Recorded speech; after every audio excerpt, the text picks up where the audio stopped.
જય માતાજી મિત્રો, કેમ છો બધા? મજામાં જશો? તો આજે આપણે ઘરે બનાવ્યું છે અથાણું. ગોળ કેરીનું અથાણું બનાવ્યું છે. તમે જુઓ આગળ રેસીપી, બહુ જ સરસ બન્યું છે અથાણું. તો એના માટે ગેસ ઉપર તેલ મૂકી દીધું છે અને તેલ લગભગ આખું કેન એક નાખી દીધું છે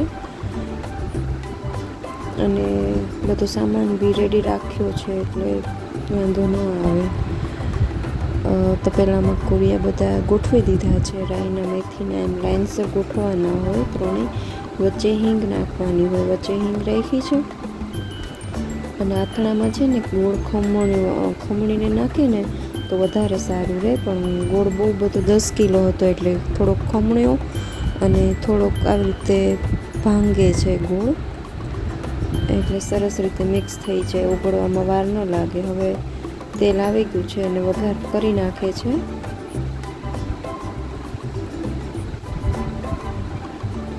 વઘાર કરી એટલે આખા ઘરમાં બહુ જ મસ્ત સ્મેલ આવતી હતી.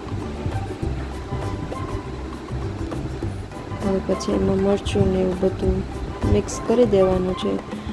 અંદાજે નહીં, પણ આમ તો લગભગ 2 કિલો જ મરચું નાખ્યું છે. એમાં 500 ગ્રામ તીખું મરચું લીધું હતું, બાકી નોર્મલ આપણે જે વાપરીને એ જ ડબલ હાથથી.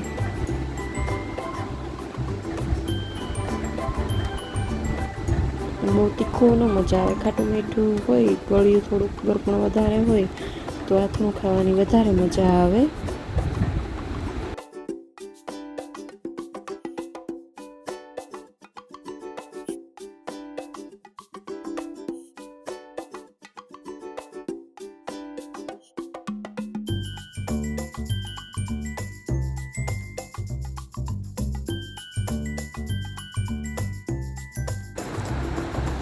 હવે વરિયાળી નાખે છે, મરચું નાખ્યા પછી. વરિયાળીનો ટેસ્ટ અથાણામાં બહુ જ સારો આવે છે.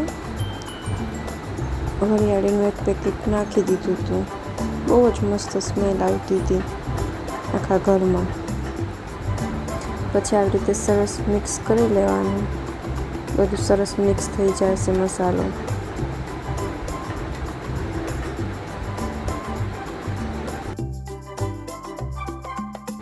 સરસ મિક્સ થઈ ગયું છે અને તેલ જોયું તમે ઉપર આવી ગયું છે. હવે પછી અંદર ગોળ નાખીને સરસ મિક્સ કરવાનું છે, હલાવવાનું છે થોડી વાર. ગોળના ગઠ્ઠા ન રહે એ રીતે સરસ હલાવવાનું છે. તો થોડી કણી રહે પછી એકવાર હાથ ફેરવવો પડે.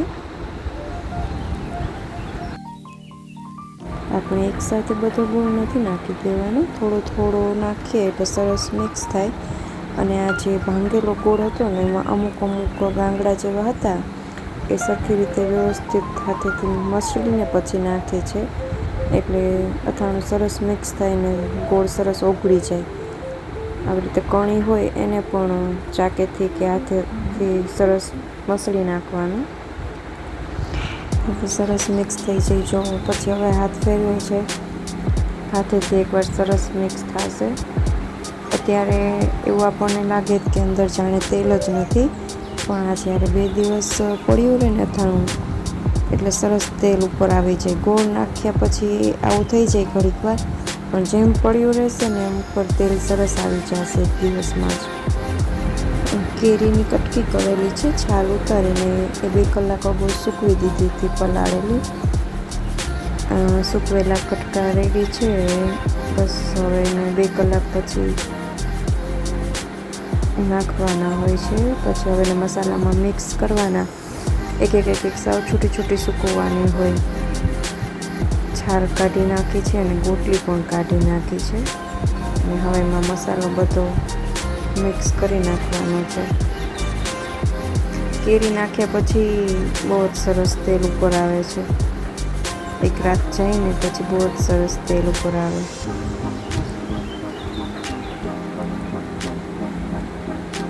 મસાલો મિક્સ કરે છે. હવે બહુ જ એને ભેળવવું પડે.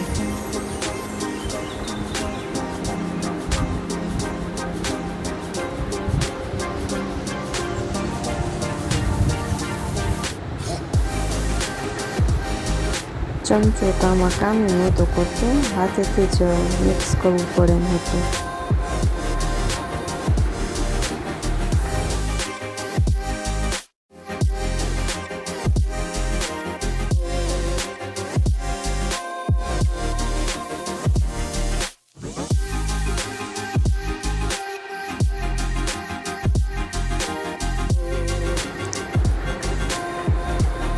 એકદમ બહુ જ સરસ રીતે મિક્સ કરવાનું, થોડીક વાર લાગે પણ મિક્સ સરસ રીતે કરવાનું.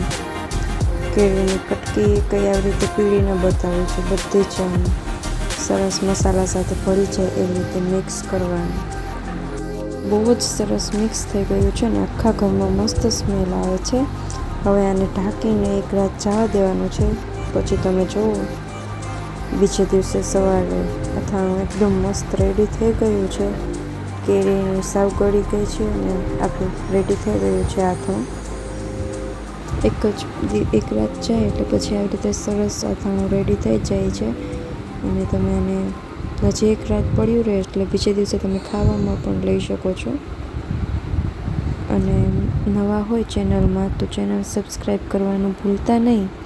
આવી રીતે ક્યારેક ઘરે નવી વસ્તુ બનતી હોય તો રેસીપી પણ હું મૂકું છું.